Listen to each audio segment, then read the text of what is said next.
The Wizard of Oz needs no introduction. It's one of the most influential, one of the most celebrated, and one of the most watched films of all time.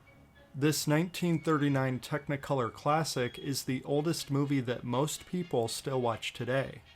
Its influence and popularity has hardly wavered in the past 86 years.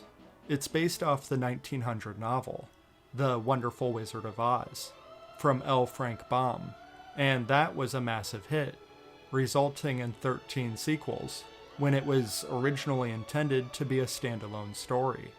Now, if you're wondering, why did it take 40 years to adapt The Wizard of Oz to the silver screen? Well, it didn't. The Wizard of Oz isn't just a remake. It's like the 8th remake. They have been pumping out Wizard of Oz movies since the invention of film. All of these movies came out before the version that we all know and love today. It's just that most people haven't seen these because, well, they're certainly less magical. But today, we're just going to be focusing on the 1939 musical. Now, there's an enormous amount of trivia and controversy surrounding this movie, and it's honestly all a bit overwhelming.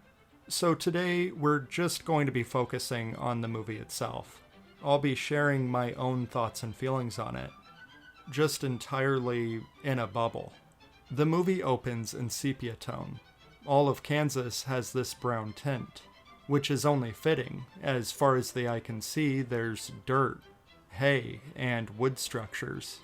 It gives it an old-timey feel, but it also grounds the movie in this bland, colorless farmland. But even though the movie starts off in the middle of nowhere, it does go off with a bang. Toto has already bit the nasty neighbor, and Dorothy is panicked, pleading with her family to take a stand and protect Toto, but she's pushed aside. As we learn all these little quirks and personality traits that we'll see come back later on. But once the neighbor shows up, it's really clear just how clever the writing is. The dialogue is snappy and humorous, and it has really tight pacing. We also meet the conning fortune teller, but he uses his sight to convince Dorothy not to run away from home, which is a nice little moment. It seems so far that we like every character we've been introduced to, for one reason or another. But it's at this point we get the great tornado scene. So not only are the visuals just outstanding, but it's pretty exciting and inventive, with the whole set being torn apart in the process. We get some neat visual gags as we're in the eye of the storm, and then after the house crashes down, the movie is suddenly silent. About 20 minutes in, Dorothy opens the door, and we seamlessly enter the vibrant Technicolor world of Oz. And at the same time as the color, the music seeps back in. Munchkin Land is crazy. It's this huge set with a staggering number of extras, as we get this epic musical number of Ding Dong the Witch is Dead, with several different segments as Dorothy is formally welcomed to the land. The whole segment might be a tad outdated, but it's ambitious in scope, and the whole segment is breathtaking. Now Dorothy is tasked with following the Yellow Brick Road, and one after another we're going to be introduced to her 3 companions. All 3 of these characters are giving tremendous physical performances, something straight out of the theater, and it's impossible not to just instantly fall in love with them. They each have their own little quirks and gags, and they all kinda share the same song.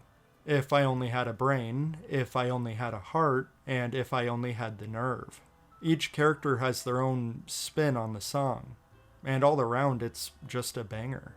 It's also kinda funny that Scarecrow is able to cleverly trick the talking trees into throwing their apples, almost as if he has a brain.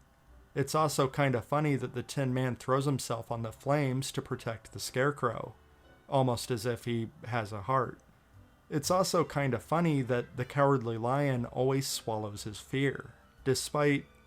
You know what? Actually, you get it.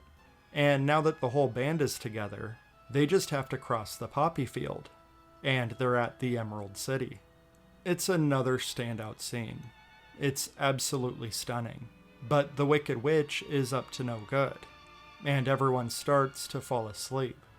Scarecrow and Tin Man scream for help, and Glinda, the Good Witch, makes it snow, waking them up. It's all resolved very easily and very quickly. So it's a totally harmless detour. Absolutely nothing dangerous happens in this scene. There is nothing at all to worry about. All is well. They reach the Emerald City.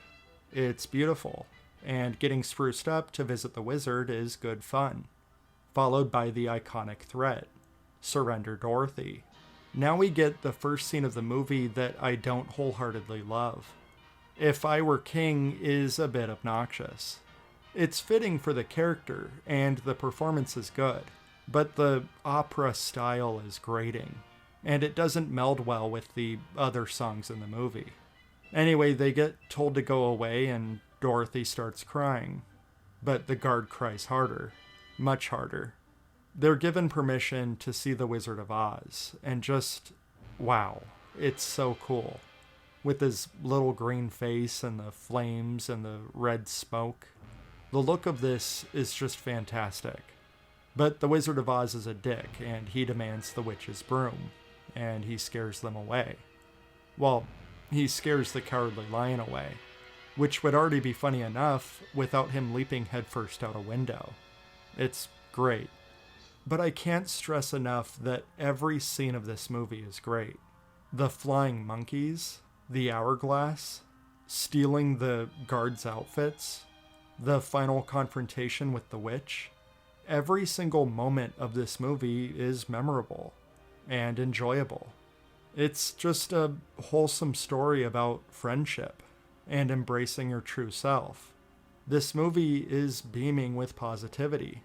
It's an overwhelmingly positive experience, and it's simply magical.